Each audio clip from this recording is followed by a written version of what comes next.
I'll tell you a little bit about irrational behavior, not yours, of course, other people's.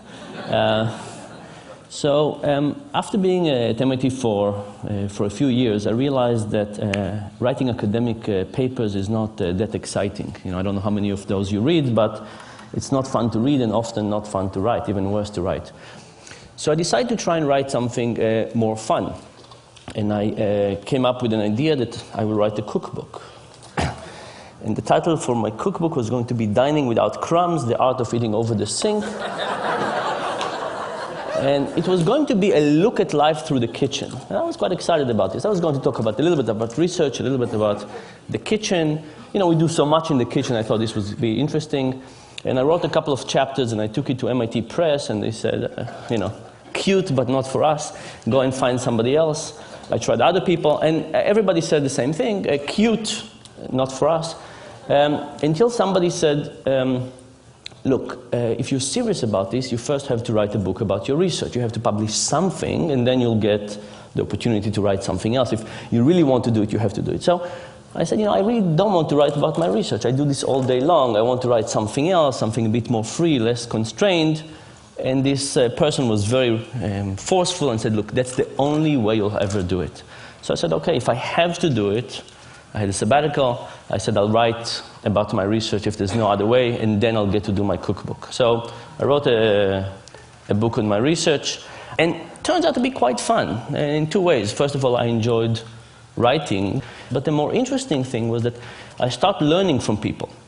It's a fantastic time to write because there's so much feedback you can get from people. People write me about their personal experience and about their examples and what they disagree and nuances. And even being here, I mean, the last few days, I've known really heights of obsessive behavior I never thought about, which I think is just fascinating. I want to tell you a little bit about irrational behavior, and I want to start by giving you some examples of visual illusion as a metaphor for rationality. So think about these two tables, and you must have seen this illusion. If I ask you what's longer, the vertical line on the table on the left or the horizontal line on the table on the right, which one seems longer? Can anybody see anything but the left one being longer? No, right? It's impossible. But the nice thing about visual illusion is we can easily demonstrate mistakes. So I can put some lines on, doesn't help. I can animate the lines, and to the extent you believe me, I didn't shrink the lines, which I didn't. I've proven to you that your eyes were deceiving you. Now, the interesting thing about this is when I take the lines away, it's as if you haven't learned anything in the last minute. You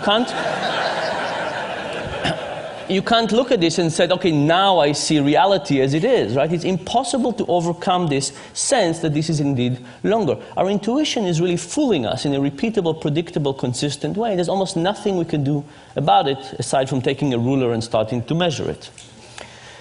Here's another one. This is one of my favorite illusions. What do you see the color that the top arrow is pointing to? The brown, thank you. The bottom one? Yellow. Turns out they're identical. Can anybody see them as identical? Very, very hard. I can cover the rest of the cube up, and if I cover the rest of the cube, you can see that they're identical. And if you don't believe me, you can get the slide later and do some arts and crafts and see that they're identical. But again, it's the same story, that if we take the background away, the illusion comes back, right? There's no way for us not to see this illusion. I guess maybe if you're colorblind, I don't think you can see that. I want you to think about illusion as a metaphor. You know, vision is one of the best things we do. We have a huge part of our brain dedicated to vision, bigger than dedicated to anything else. We do more vision, more hours of the day than we do anything else. And we're evolutionarily designed to do vision. And if we have these predictable, repeatable mistakes in vision, in which we're so good at, what's the chance that we don't make even more mistakes in something we're not as good at? For example, financial decision making. Something we don't have an evolutionary reason to do, we don't have a specialized part of the brain, and we don't do that many hours of the day. And the argument is that on those cases, it might be the issue that we actually make many more mistakes. And worse, not have an easy way to see them. Because in visual illusions, we could easily demonstrate the mistakes. In cognitive illusion, it's much, much harder to demonstrate to people the mistakes. So I want to show you some cognitive illusion, or decision-making illusion in the same way. This is one of my favorite plots in social sciences. It's from a paper by Johnson and Goldstein. And it basically shows the percentage of people who indicate that they would be interested in giving their organs to donation. And these are different countries in Europe, and you basically see two types of countries. Countries on the right that seems to be giving a lot, and countries on the left that seems to be giving very little, or much less. The question is why? Why do some countries give a lot and some countries give a little? When you ask people this question, they usually think that it has to be something about culture, right? How much do you care about people? Giving your organs to somebody else is probably about how much you care about society, how linked you are, or maybe it is about religion. But if you look at this plot, you could see that countries that we think about as very similar actually exhibit very different behavior. For example, Sweden is all the way on the right, and Denmark, that we think is culturally very similar, is all the way on the left. Germany is on the left, and Austria is on the right. The Netherlands is on the left, and Belgium is on the right. And finally, depending on your particular version of European similarity, you can think about the UK and France as either similar culturally or not. But it turns out that from organ donation, they're very different. By the way, the Netherlands is an interesting story. You see, the Netherlands is kind of the biggest of the small group. Turns out that they got to 28% after mailing every household in the country a letter begging people to join this organ donation program. Right, so you know the expression, begging only gets you so far? It's 28% in organ donation. But whatever the countries on the right are doing, they're doing a much better job than begging. So what are they doing? Turns out the secret has to do with the form at the DMV. And here's the story. The countries on the left have a form at the DMV that looks something like this. Check the box below if you want to participate in the organ donor program. And what happens? People don't check and they don't join. The countries on the right, the ones that give a lot, have a slightly different form. It says check the box below if you don't want to participate. Interestingly enough, when people get this, they again don't check, but now they join the program. Now, think about what this means.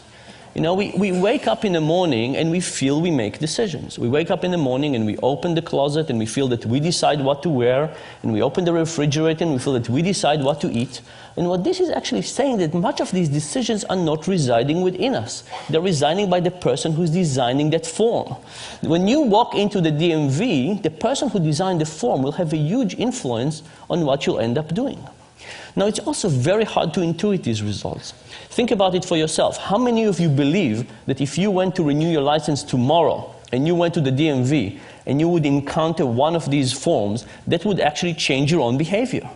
Very, very hard to think that it will influence us, right? We can say, oh, these funny Europeans, of course it would influence them. But when it comes to us, we have such a feeling that we're at the driver's seat. We have such a feeling that we're in control and we are making the decision that it's very hard to even accept the idea that we actually have an illusion of making a decision rather than actual decision. Now, you might say, you know, these are decisions we don't care about. In fact, by definition, these are decisions about something that will happen to us after we die. How could we care about something less than something that happens after we die? So a standard economist, somebody who believes in rationality, would say, you know what? The cost of lifting the pencil and marking a V is higher than the possible benefit of the decision, so that's why we get this effect. But in fact, it's not because it's easy, it's not because it's trivial, it's not because we don't care, it's the opposite. It's because we care, it's difficult, and it's complex, and it's so complex that we don't know what to do. And because we have no idea what to do, we just pick whatever it was that was chosen for us. I'll give you one more example for this. This is from a paper by Redelmeier and Shafir. And they said, you know, would this effect also happens to experts? People who are well paid, experts in their decisions, do it a lot. And they basically took a group of physicians. And they presented to them a case study of a patient. And they said, here's a patient, he's a 67-year-old farmer, he's been suffering from a right hip pain for a while. And then they said to the physician, yes, you decided a few weeks ago that nothing is working for this patient. All these medications, nothing seems to be working, so you refer the patient to hip replacement therapy, hip replacement, okay? So the patient is on a path to have his hip replaced. And then they said, half the physician, they said, yesterday, you reviewed the patient's case and you realized that you forgot to try one medication. You did not try ibuprofen. what do? Do you pull the patient back and try ibuprofen, or do you let them go and have hip replacement? Well, the good news is that most physicians in this case decided to pull the patient and try ibuprofen. Very good for the physicians. The other group of the physicians, they said, yesterday when you reviewed the case, you discovered there were 2 medications you didn't try out yet, ibuprofen and piroxicam. They said, you have 2 medications you didn't try out yet. What do? You let them go, or you pull them back. And if you pull them back, do you try ibuprofen or piroxicam? Which one? Now, think of it. This decision makes it as easy to let the patient continue with hip replacement, but pulling them back all of a sudden becomes more complex. There's one more decision. What happens now? Majority of the physicians now choose to let the patient go to hip replacement. I hope this worries you, by the way, when you go to see your physician.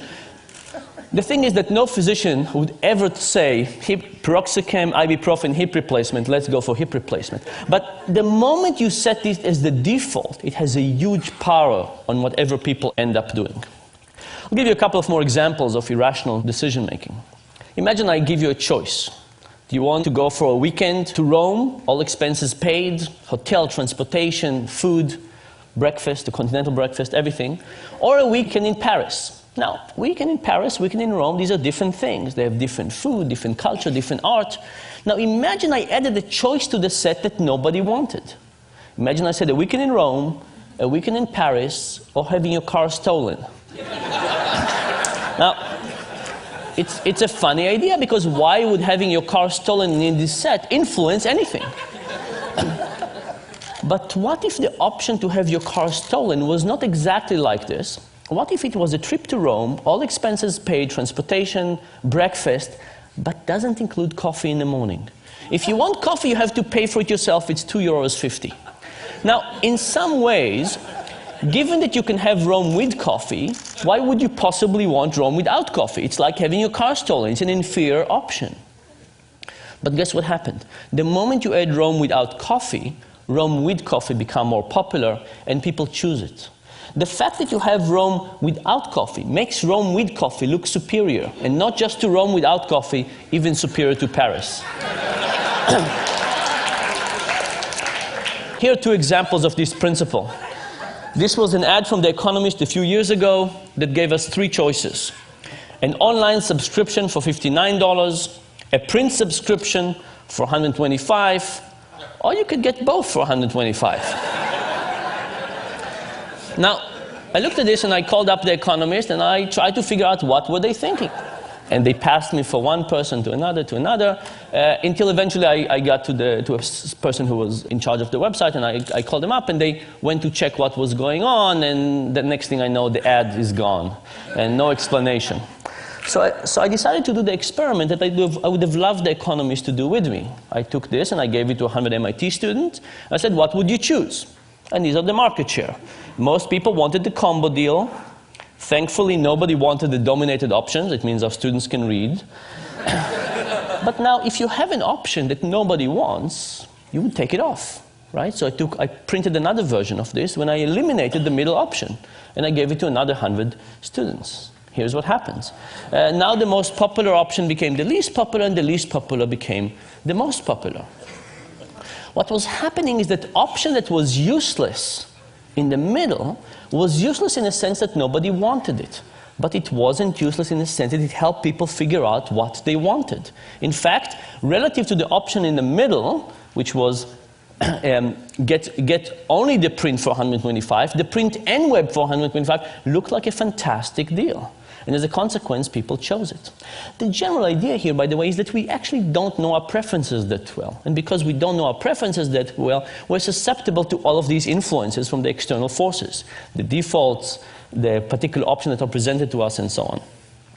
One more example of this. People believe that when we deal with physical attraction, we see somebody and we know immediately whether we like them or not, attracted or not. This is why we have these 4-minute dates. So I decided to do this experiment with people. I'll show you graphic images of people, not real people. The experiment was with people. I showed some people a picture of Tom and a picture of Jerry, and I said, who do you want to date, Tom or Jerry? But for half the people, I added an ugly version of Jerry. I took Photoshop and I made Jerry slightly less attractive. The other people, I added an ugly version of Tom. And the question was, will ugly Jerry and ugly Tom help the respective more attractive brothers? And the answer was absolutely yes. When ugly Jerry was around, Jerry was popular. When ugly Tom was around, Tom was popular. This, of course, has two very clear implications for life in general. If you ever go bar hopping, who do you want to take with you?